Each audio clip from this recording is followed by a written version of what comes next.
Olá, boa tarde. O ciclismo é um dos esportes que mais vem ganhando adeptos nos últimos anos. A fuga do trânsito e da aglomeração nos transportes públicos, além da procura por um estilo de vida mais saudável, são alguns dos fatores por trás do aumento de ciclistas em Belo Horizonte.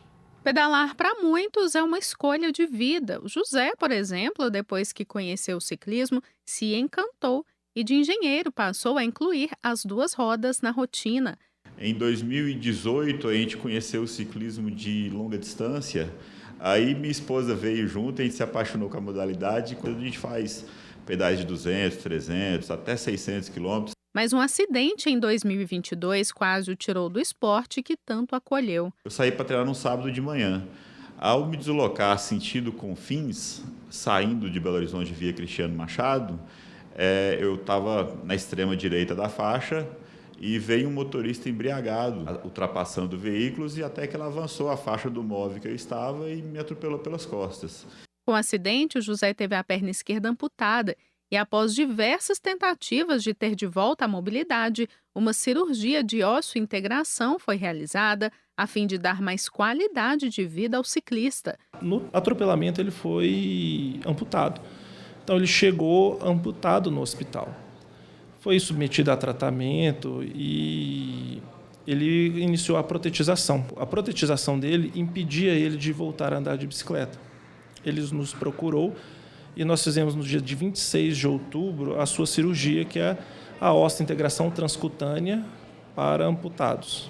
O José foi o primeiro osso integrado da região sudeste. A cirurgia trouxe diversos benefícios. De lá para cá, tudo se reverteu.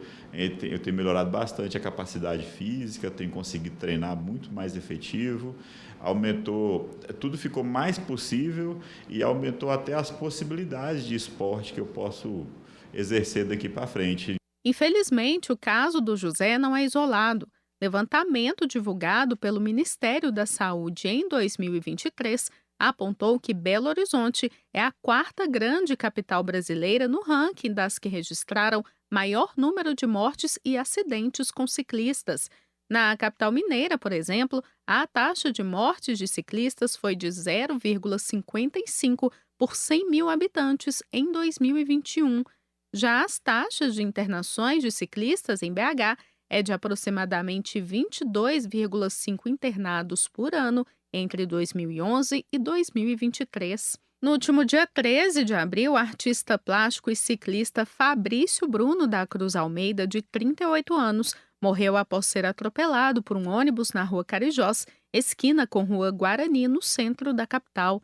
Na capital mineira, atualmente, 113 quilômetros de ciclovia. Uma delas, essa aqui na região da Pampulha, que conta com 7 quilômetros de extensão.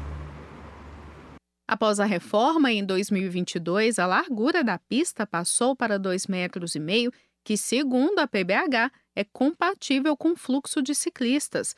Mas, para eles, ainda falta mais segurança e conscientização. Muita gente não respeita, passa tirando fininha na gente. Eu não me sinto seguro, entendeu? Aqui até que aqui em volta da hora da Pampulha aqui, eu me sinto até seguro, mas se for poder andar na ciclovia aí, na beira de avenida, eu não ando não. E ninguém respeita. Os carros passam muito perto da gente, com velocidade excessiva para a via, colocando a vida da gente em perigo. Sendo ciclista ou não sendo ciclista, o mais importante é que tivesse uma conscientização. Eu acredito que todo ciclista em Belo Horizonte, em algum momento ele é pedestre, em algum momento ele é motorista. Mas algumas iniciativas buscam tornar a vida do ciclista mais fácil. Cristiano, por exemplo, criou um canal no YouTube, o Ciclorota BH, para dar dicas sobre o universo da bike de forma simplificada. O transporte automotivo predomina, a cidade vira um caos. O canal surgiu inicialmente como uma ideia de apresentar rotas para os ciclistas. Então eu pensava caminhos pela cidade que fossem mais fáceis para as pessoas, ligando um ponto ao outro. As pessoas também subestimam o número de ciclistas. Aí quando a gente mostra em vídeo, e eu disponibilizo o vídeo original para quem quiser ver, a gente mostra, tem gente querendo pedalar assim na cidade que já pedala, e se fizer a ciclovia, vai aumentar ainda mais, né? E a paixão do Cristiano pela bike é algo de família. A mãe dele, dona Ana Lúcia, pedala diariamente há 10 anos. Quando eu estava com meus 67 anos, até foi o meu filho, Cristiano, que deu a ideia da gente treinar para a gente poder ir com ele, fazer um passeio de Passau, na Alemanha, até Viena, de bicicleta. Claro que não era tudo de uma vez, era em alguns dias, né? Fazendo um turismo e pedalando. Aí nós fomos, eu gostei, fiquei muito entusiasmada. E voltei a andar, estou andando até agora, estou com 76. Eu acho muito bom, está fazendo bem para mim, assim, estou mais saudável, sabe? Meus exames dão bem, estão bons. O Santuário Basílica Nossa Senhora da Piedade recebeu a Kombi Queijo, com queijo Minas artesanal de 4 quilos. A Kombi Queijo reforça a tradição do queijo Minas artesanal em Minas Gerais. O veículo está circulando pelas 10 principais regiões produtoras do estado para divulgar a candidatura do queijo Minas artesanal ao título de Patrimônio Imaterial da Humanidade pela Unesco. Nesse fim de semana, o grupo passou pela Casa da Mãe Piedade em Caeté e recebeu a bênção do padre Samuel Fidelis, pró-reitor para comunicação e missão do Santuário da Basílica Nossa Senhora da Piedade. A Kombi carrega uma redoma de vidro com um queijo Minas artesanal de 4 quilos. Para divulgar a candidatura e reforçar o pedido pelo reconhecimento, a missão intitulada Rumo ao Patrimônio Cultural foi lançada na última semana em Araxá, no Alto Paranaíba, por um grupo de apaixonados pela iguaria. A escolha da Kombi é pelo veículo ser muito comum no interior do estado. O itinerário está disponível no perfil @ExpoQueijoBrasil, onde o público poderá acompanhar as paradas e as atividades do projeto. Na próxima quarta-feira, dia 20 de novembro, é celebrado o Dia Nacional da Consciência Negra. A data é uma oportunidade para debater a promoção da igualdade do país. No mercado de trabalho, trabalhadores negros ainda enfrentam desafios que afetam até a saúde mental. Sobre o assunto, nós conversamos com a auditora fiscal do trabalho, Camila Bermeg. Seja bem-vinda, Camila. Quais são as principais dificuldades enfrentadas por profissionais negros no mercado de trabalho atualmente? Oi, boa tarde.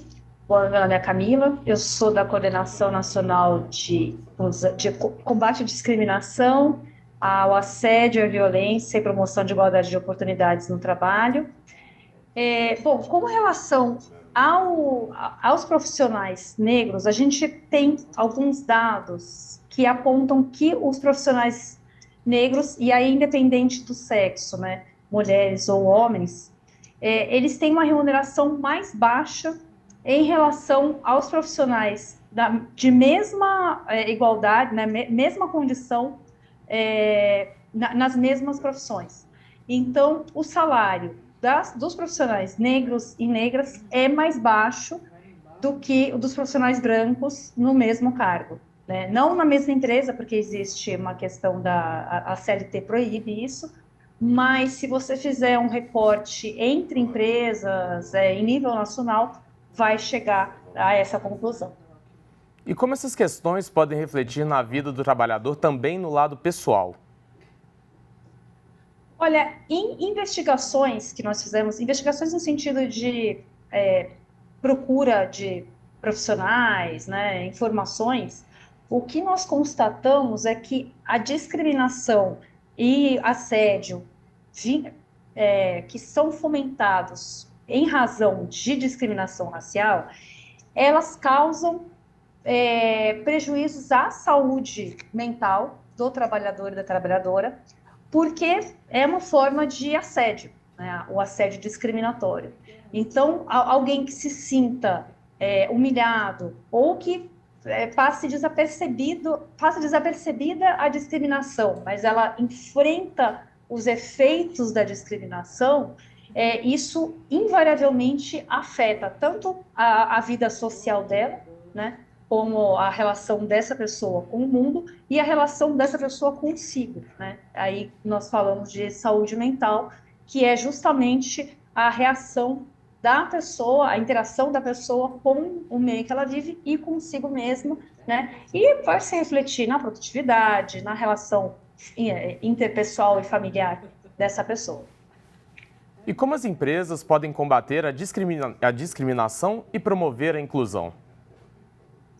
Bom, as empresas podem combater a sua própria discriminação. Existe uma questão chamada discriminação organizacional.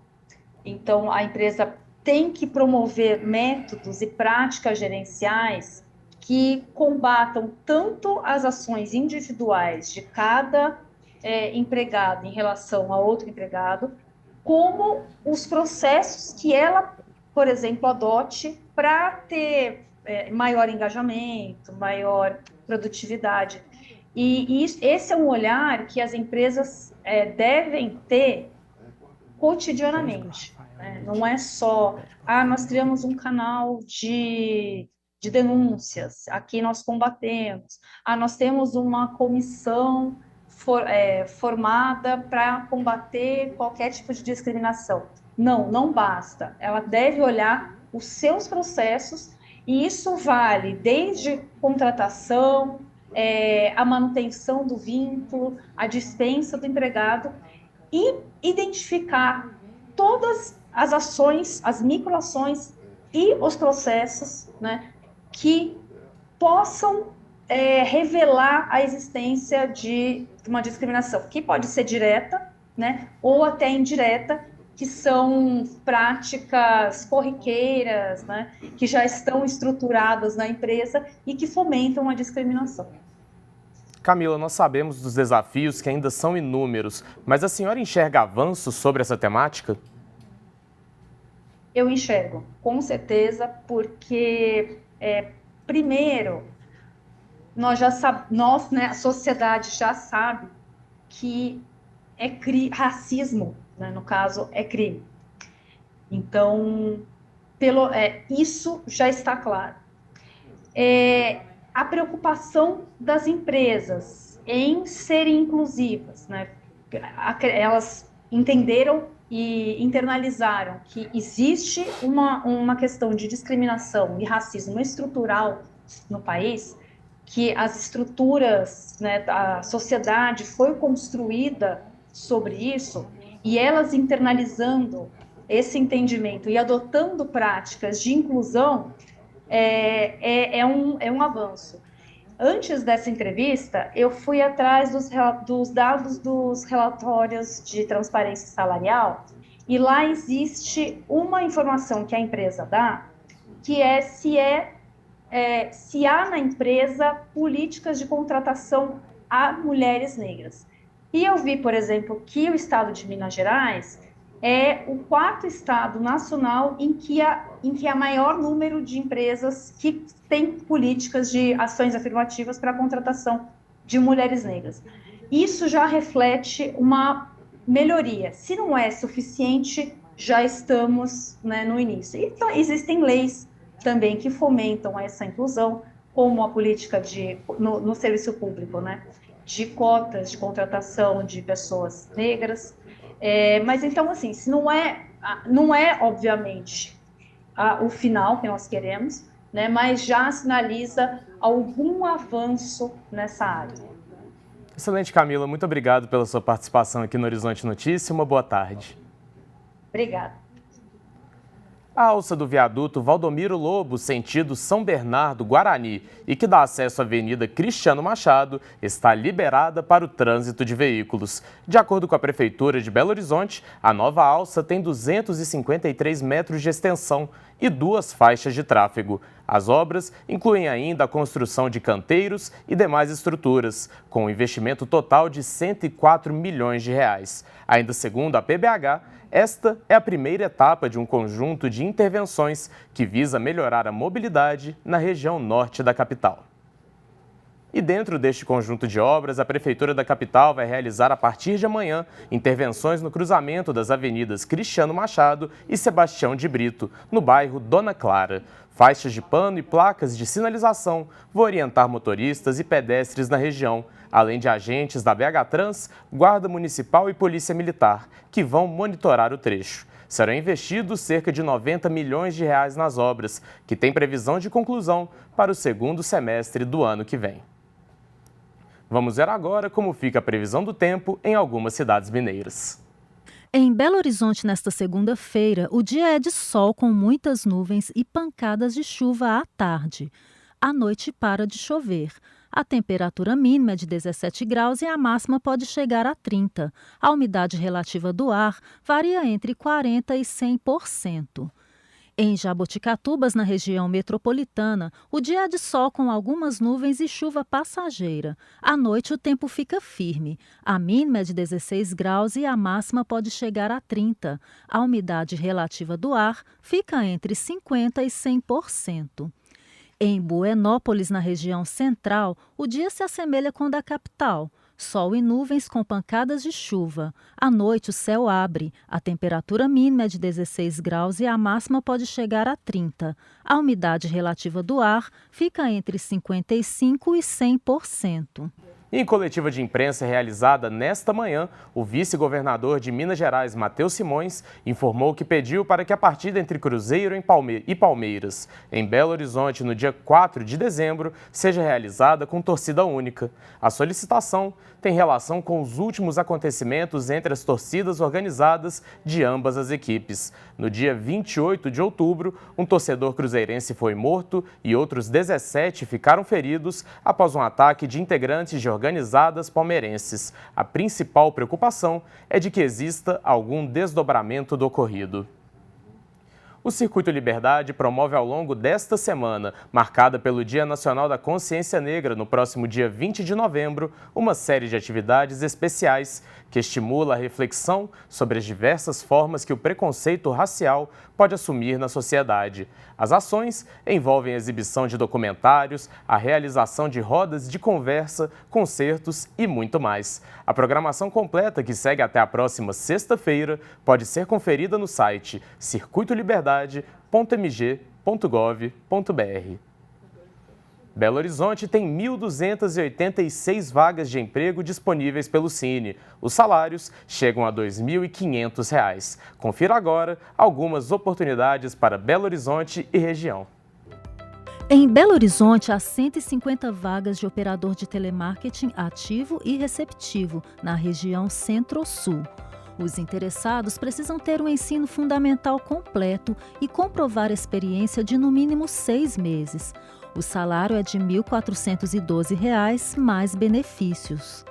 Também na capital mineira, há 10 vagas disponíveis para a função de eletricista de instalações em local não fixo. Os interessados precisam ter um ensino fundamental completo. É preciso comprovar experiência de no mínimo 6 meses. O salário é a combinar. Na região da Pampulha, há 10 vagas para porteiro. Os interessados precisam ter o ensino médio completo e devem comprovar 3 meses de experiência. As vagas são exclusivas para pessoas com deficiência.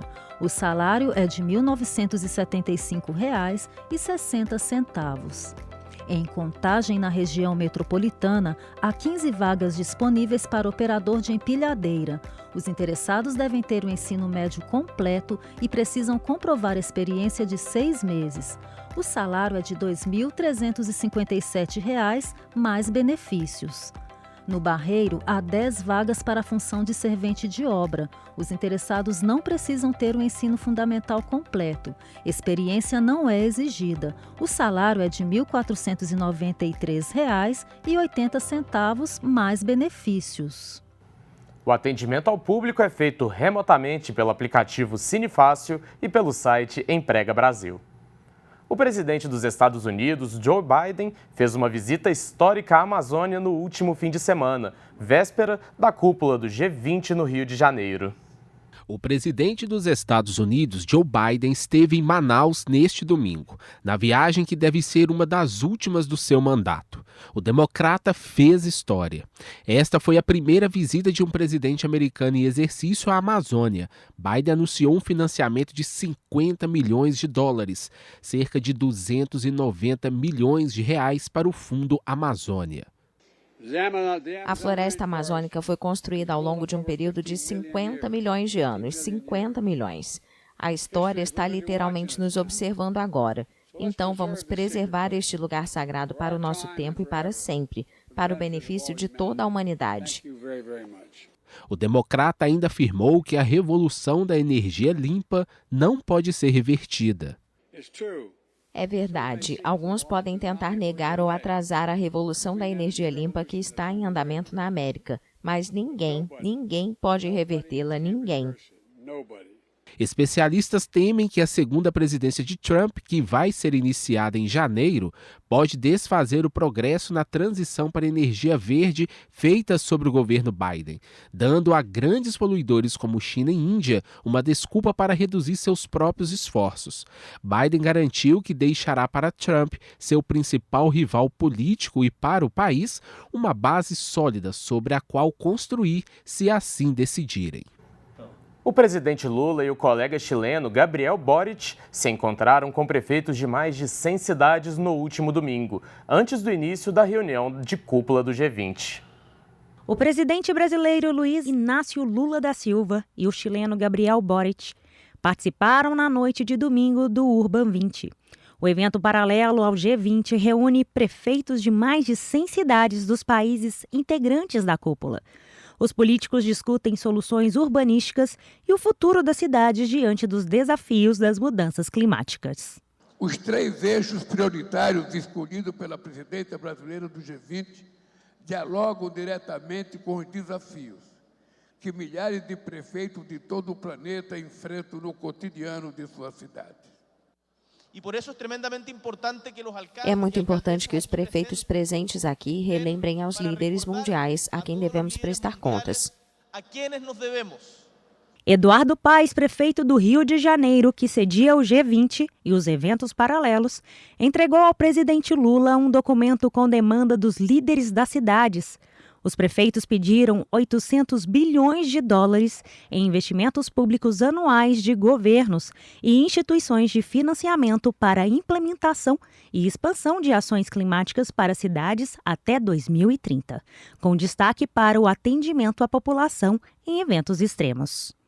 Você está vendo o QR Code aí na telinha? Aponte a câmera do seu celular para ter informações e se tornar um membro da família dos devotos de Nossa Senhora da Piedade. Essa família ajuda no desenvolvimento dos projetos sociais da nossa arquidiocese, além da preservação do Santuário Basílica Nossa Senhora da Piedade. Nós estamos com 54% da meta de arrecadação para o mês de novembro. A sua ajuda é muito importante.